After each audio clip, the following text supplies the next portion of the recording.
The year was 2004. My eldest granddaughter was going to turn 13 that year. Very exciting.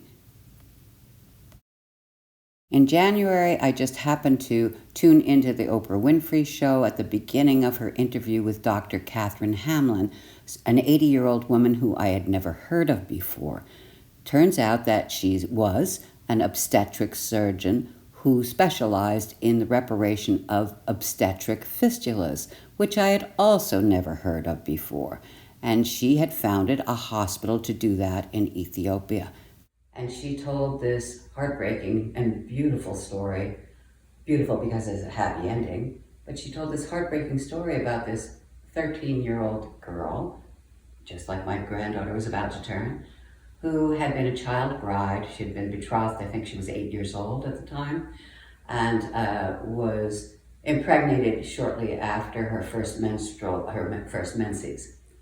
And because her body, like so many young people, was not prepared for childbirth. She had a very prolonged childbirth, I think 4 days. And then after that, the baby was stillborn, which is also a pretty normal thing in a prolonged labor. And also she developed what's called fistula. I had never heard of such a thing.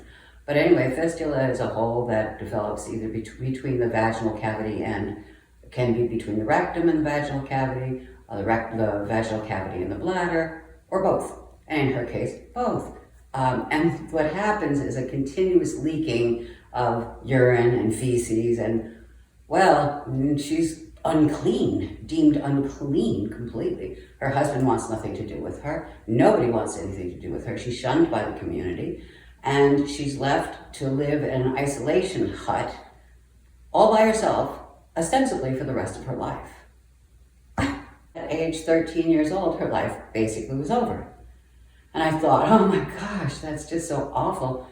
And but then the happy ending is, of course, that Dr. Catherine Hamlin was a surgeon, and she had set up a hospital in Ethiopia, which is where this girl comes from. She'd set up a hospital specifically to repair fistula injuries. And this girl happened to walk. She found out about it somehow and walked, because she couldn't take a bus. Nobody would let her on the bus.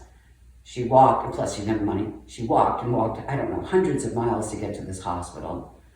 Ended up there and was totally embraced by all these people. Plus she met other people who were in the same condition as she was, who just welcomed her into the fold, and she no longer felt like she was alone, and she felt like there was something that could be done for her. And there was. She had her fistulas repaired. She was given a brand new dress to go home with and bus fare.